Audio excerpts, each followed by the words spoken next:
Anda kembali bersama kami dalam Mutiara Iman, masih bersama dengan Ustadz Abdul Hamid. Di segmen sebelumnya kita bahas soal bagaimana penyebaran hoax itu sangat berbahaya dan sangat beresiko bagi pelakunya. Karena sekalipun kita dalam kondisi kepepet, sebisa mungkin tetap mencari rezeki yang halalnya, Ustadz ya. Jangan sampai kita menzolimi orang. Apa bedanya kita dengan orang-orang atau oknum-oknum yang sering kita keluhkan kalau misalnya kita juga berbuat demikian. Betul. Gitu, ya. Nah, Ustadz, kita coba kembali lagi soal media sosial. Banyak orang yang masih bertahan dengan scrolling berjam-jam itu hanya dengan alasan ingin mencari kesenangan, dopamin, begitu. Dopamin. Itu adalah hal yang baik. Justru Islam juga mengajarkan kita untuk membahagiakan diri semacam itu. Tetapi banyak dari kita yang justru ketika sudah lama sekali berselancar di media sosial, merasa cemas, merasa gelisah, bahkan merasa kesepian. Apa sebenarnya yang terjadi, Ustaz? Ya, baik. Ketika seseorang hanyut di dalam dunia maya, di dalam satu konten, akhirnya dia terus mengalir ke konten berikutnya dengan harapan supaya masalahnya selesai, atau dengan harapan dia lupa terhadap masalahnya. Ya, harus kita akui bahwa ketika kontennya lucu, dia tertawa, ikut tertawa. Ketika kontennya sedih, dia mungkin terbawa sedih sehingga lupa masalahnya. Akan tetapi yang harus digarisbawahi di sini, ya dia mendapatkan kesenangan, mungkin dia bahagia, mungkin dia tertawa, akan tetapi ya sebatas saat dia nonton konten saja. Setelah selesai nonton konten, habis 2 jam, 3 jam capek, akhirnya kerasa lagi, kering lagi, galau lagi, malah tambah gelisah lagi. Itulah yang terjadi. Kenapa? Karena dalam tanda kutip orang senang itu kan dua, ada senang yang sifatnya sementara, ada kesenangan yang sifatnya seterusnya. Nah, segala sesuatu yang disandarkan tidak kepada Allah itu pasti sementara.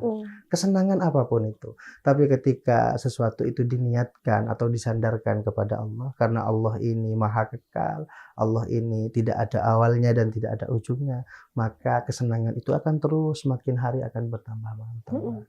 Begitu. Nah, jadi cara melatih, Ustadz, bagaimana kita bisa nyaman dan selalu ingat untuk bersandar kepada Allah dengan zikir di tengah kita hiruk pikuk soal kehidupan duniawi, pekerjaan, dan lain sebagainya. Apa yang membuat kita bisa bertahan? Karena kalau misalkan kita mungkin berada di titik yang paling terendah dalam hidup kita, kita ingat. Tetapi kalau misalkan semua kembali normal, aduh lupa lagi gitu. Apa yang membuat kita bisa komitmen dan konsisten?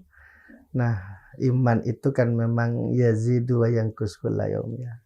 Apa frekuensinya itu ya kadang naik, ya kadang turun. Dan itu lumrah. Semuanya begitu. Jadi kalau bahasanya Sunan Bonang itu iling lan waspada. Pertama, ibaratnya orang naik sepeda motor ini, dia iling, dia itu ingat. Ingat dari mana dia berasal dan akan kemana tujuannya. Yang kedua, di dalam nyetir sepeda itu ya harus waspada, karena sewaktu-waktu ada orang nyebrang, sewaktu-waktu ada lampu merah. Begitupun dengan hidup kita. Kita untuk menjaga konsistensi keimanan itu, yang pertama harus ditekankan dalam hati kita. Kita harus terus ingat dari mana kita berasal dan akan kemana ujung daripada kehidupan ini. Sehingga apapun yang kemudian terjadi dalam hidup kita, baik itu susah atau senang, maka sebisa mungkin ya kita tetap stabil, gak terlalu parah lah, goyangnya gak terlalu parah. Ibaratnya sepeda harusnya nikung, lurus kan bahaya nabrak itu, ya begitu. Jadi memang ya wajar namanya manusia, betul. Semacam itu, dan naik turun soal iman, tetapi bagaimana kita tetap berada di koridor yang tepat. Begitu, nah, untuk melatih itu Mbak, itu kan soal kesadaran. Kesadaran iling lan waspada tadi itu nggak bisa ujuk, wah saya sudah waspada, wah saya sudah sadar, enggak. Harus dilatih. Melatihnya dengan apa? Dengan memperbanyak dzikir.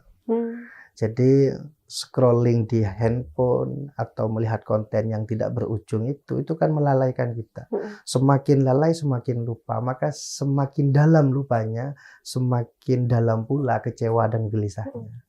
Begitu. Makna zikir adalah kita mengingat, gitu. Betul, mengingat. Mengingat Allah, ya mungkin menyebut nama-nama baik. Betul. Tetapi dengan kita mengingat Allah, kita kembali sadar apa yang menjadi peran kita sebagai manusia, begitu ya. Iya, betul. Ketika sudah terlalu nyaman dengan media sosial, kita kembali berzikir, oh harusnya saya lebih produktif menjalankan Iya, ibadah yang lain. betul. Bekerja, Bekerja. bercengkrama dengan keluarga, anak istri dengan harmonis itu juga adalah ibadah Betul. dengan kita berzikir kepada Allah. Iya. Ustadz, apakah dengan hijrah digital ini bisa dikatakan kita harus sangat-sangat membatasi diri ke media sosial, bahkan tidak berinteraksi lagi di media sosial? Iya. Atau adakah cara kita untuk bisa membuat media sosial ini sebagai sarana dakwah dan ladang pahala? Ya, baik. Jadi prinsipnya semuanya adalah alat. Teknologi, gawai, handphone, termasuk akun-akun kita di Twitter, TikTok, YouTube, dan sebagainya. Ini semua alat, piranti. Yeah. Karena ini alat, maka tergantung yang punya. Akan dibuat apa? Kalau kita menjadi orang yang konsumtif, nonton saja sesuatu konten yang tidak ada manfaatnya, nah ini justru merugikan kita. Masuk ke surah Al-Asr tadi itu. Tapi di sisi yang lain, kalau kita bisa memanfaatkannya dengan bijak, menggunakannya dengan bijak, maka kita bisa isi meskipun status WA kita misalkan dengan satu hadis, atau kita ngutip pendapatnya ulama, kemudian kita share, kita ngutip dawuhnya guru-guru, kemudian kita posting lagi, sehingga dari situ kita akan mendapatkan kebaikan. Justru begitu. Nah, masalahnya yang terjadi kan banyak di antara kita justru kebalikannya. Mereka menjadi konsumsi, mengkonsumsi saja, tidak produktif di dalam menggunakan begitu. Ustadz, mungkin secara singkat pesan yang bisa Ustadz sampaikan kepada masyarakat di luar sana di tahun baru Islam di bulan Muharram ini, khususnya bagi masyarakat yang ingin mencoba untuk hijrah digital. Ya, baik. Peristiwa hijrah Nabi Muhammad SAW dari Mekah ke Madinah itu bukan hanya hijrah fisik, bukan hanya perpindahan geografis saja, akan tetapi hijrah Nabi Muhammad dari Mekah kepada Madinah itu juga merubah budaya jahiliyah menuju budaya Islamiyah, dari sistem kehidupan yang penuh dengan kemaksiatan, dari yang tidak diridhoi Allah menuju kepada sistem kehidupan yang diridhoi Allah.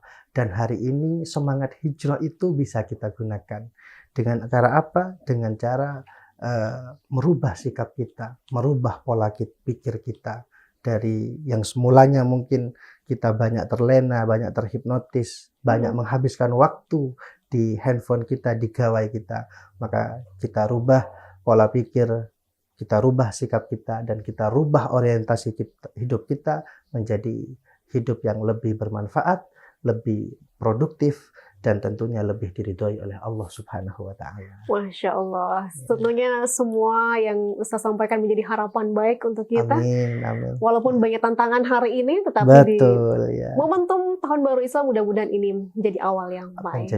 Terima kasih atas segala ilmu yang diberikan hari ini, mudah-mudahan bisa bermanfaat untuk kita semua. Matur sekali lagi Ustaz. Sama-sama. Pemirsa, hijrah tidak selalu berarti berpindah tempat. Terkadang hijrah dimulai dari hal-hal sederhana, termasuk mengubah cara kita menggunakan teknologi dalam kehidupan sehari-hari.